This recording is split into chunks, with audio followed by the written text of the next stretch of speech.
If your girl doesn't pronounce death like desu, you need a new girl. I'm gonna rant a little bit about the artist Nadegata, who you might know from Pixiv. I think he's on Twitter, but I'm not on Twitter, so I don't give a shit about Twitter. And also on Danbaru, like most artists will be, since it's a database collecting all their pictures across various platforms for the autists who aren't on Twitter. So Nadegata is an artist who specializes in what I would describe as alternative girls or e-girls, which are drawings of anime girls wearing metal t-shirts, and they often have tattoos or platform boots and whatnot. I mean, this guy, he has his own merch and shit, and let me just say his merch is fucking incredible. I want to buy one of the long sleeves, but it costs like $80 to ship to the United States, and that's a bit steep for a t-shirt, but honestly, it goes really fucking hard. But I just want to rant about the art itself. I'm going to pull up like a picture and look at it and kind of describe it as I'm looking at it.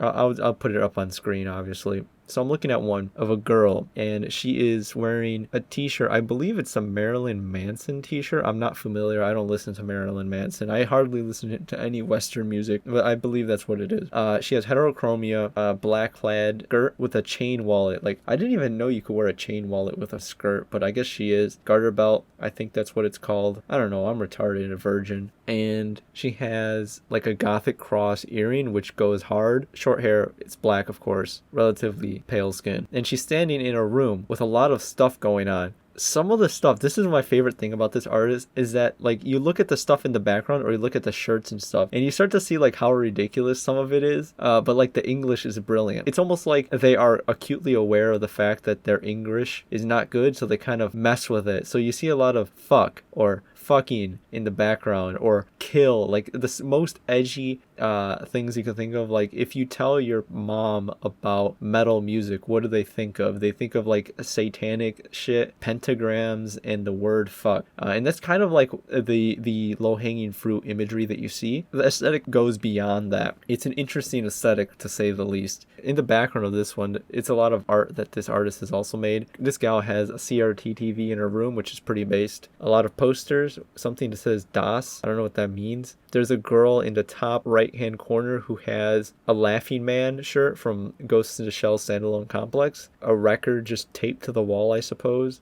And eye-patched nurse. So I think like the picture, it's kind of cool. It's one of those things that I enjoy the aesthetic of, being someone who, you know, kind of back in the day would listen to a lot of emo, post-hardcore, metalcore, crabcore, that kind of shit. Early in high school, those are the type of girls I used to fall in love with, so to speak. And just seeing the style just recreated in such an interesting way with anime characters, which is something that I find more appealing overall. And taking the aesthetic to the more logical extremes, I suppose, is certainly cool. And you start to see like a lot of things. Like when I look at this artist, I think of a lot about my own aesthetic and the type of things that I enjoy seeing. Not necessarily like everything this artist does, but I think what they're doing is pretty neat. I certainly like the idea of anime girls wearing metal shirts and stuff. I like the crosses, the cross necklaces and stuff. Like the whole Hellsing aesthetic of the reappropriated Catholic imagery goes pretty hard. But at the end of the day, they're kind of like e-girls, honestly. I look at them and I can't help but feel that they, to a certain extent, are a poser. Like there's one girl I'm looking at right now. She has a t-shirt, or a hoodie, I should say, with like designs on it. It doesn't say anything in particular, but she's wearing like Nekomimi. And I look at this picture, I'm like, yeah, you can like Nekomimi,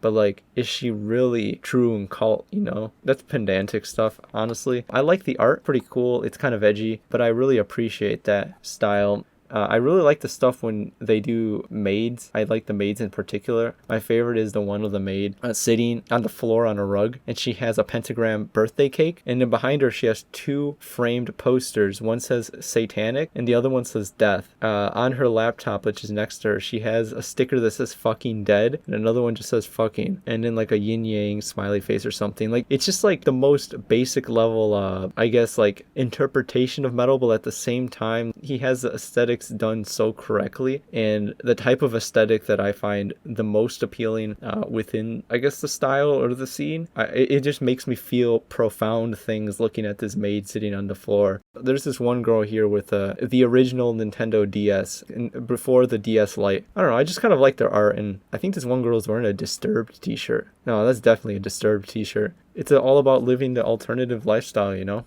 And that's, I guess, all I have to say about the art. I kind of like it. The problem is that they don't update as frequently, and some of the pictures are kind of samey. But I guess that's par for the course, since they typically draw maybe like 2 or 3 different characters, maybe a little bit more. But I think the poses should be a little bit more varied, I think. But they definitely make good screensavers for your phone.